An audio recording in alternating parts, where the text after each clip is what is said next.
I am the head coach for the 2002 gold medal team. Our achievements as a world power in bobsledding are 3 world championship medals, 2 silvers and a bronze, a gold medal at the Olympics. We have won over 40 World Cup medals. I have a successful team. I became the women's head coach in 1998, right after the 98 games. Coming back from Nagano, I was offered the job by the executive director, knowing that the women's program was just starting up and they needed a coach. We looked at the program there for the first time, and at that point he showed us how it worked and piqued my interest.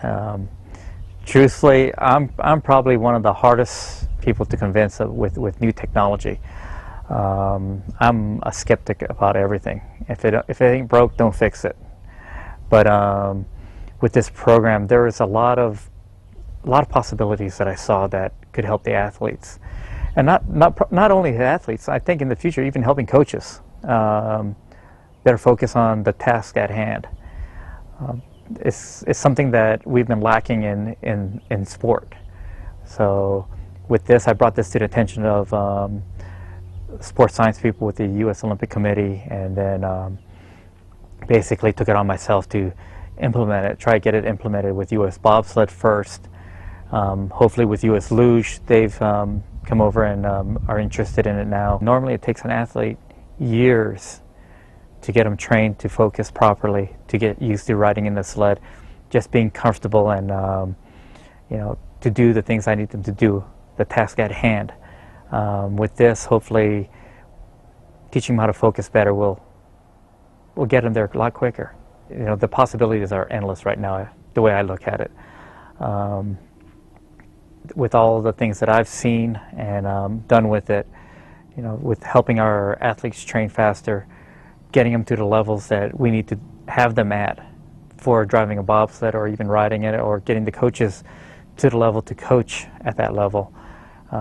I think there's a lot of good things in the future.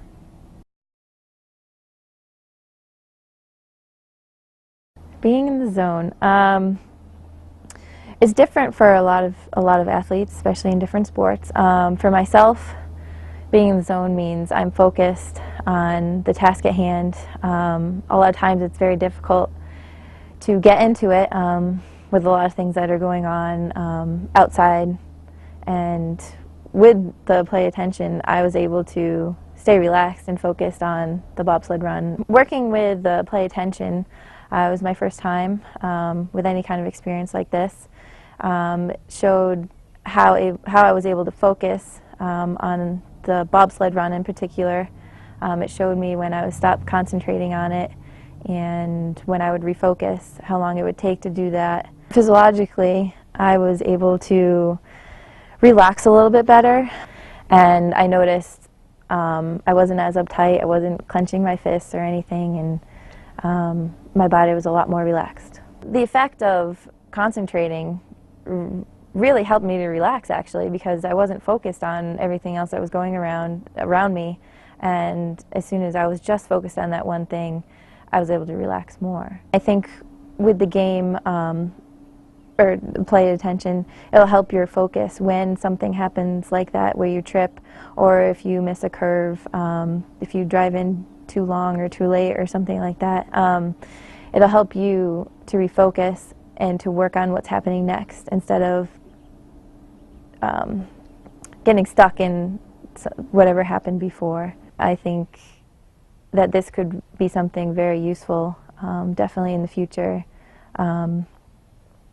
with myself and other athletes, just because I was able to stay relaxed and calm, whereas when you're out here and there's 30,000 people cheering you on, it's a little different.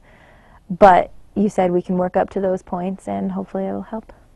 I definitely think using the play attention game would help my focus a lot as I train for this year and for years upcoming. I would love to incorporate it into a lot of my training. I think it would help as I learn to become a driver.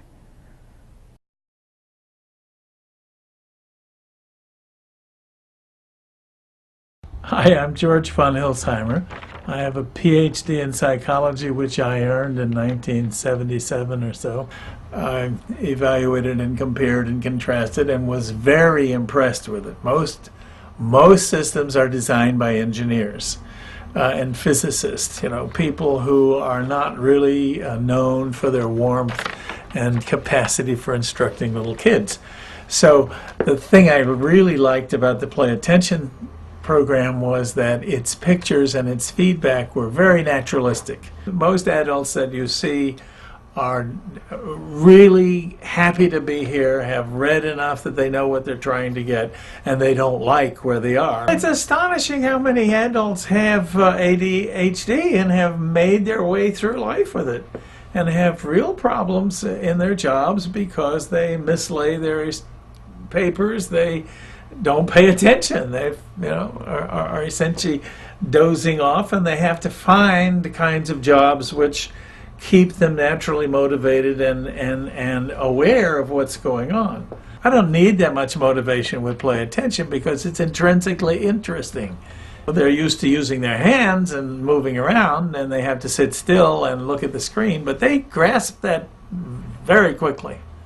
And it's just really enjoyable to watch them improve. It's incredible.